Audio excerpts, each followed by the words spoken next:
നമസ്കാരം, ഞാൻ ഡോക്ടർ സന. നിങ്ങളുടെ കുഞ്ഞുങ്ങൾക്ക് അഡിനോയിഡാണ് പ്രശ്നമെങ്കിൽ പൊതുവേ ഡോക്ടർമാർ സജസ്റ്റ് ചെയ്യുന്ന ഒരു കാര്യമാണ് സർജറി ചെയ്ത് ഇത് റിമൂവ് ചെയ്യല്.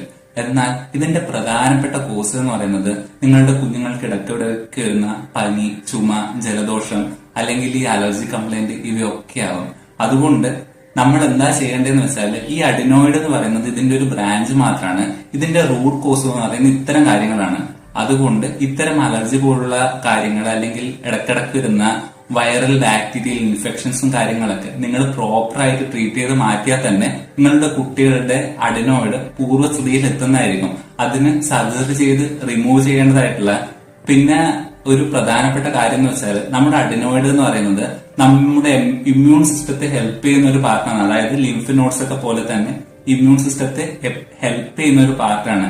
ഈ ഒരു ഭാഗം നമ്മൾ റിമൂവ് ചെയ്ത് കളയുന്നത് നമ്മുടെ ശരീരത്തിന് നല്ല രീതിയിൽ ദോഷം ചെയ്യാനുള്ള ചാൻസ് ഭാവിയിൽ ഉണ്ടാകുന്നതായിരിക്കും.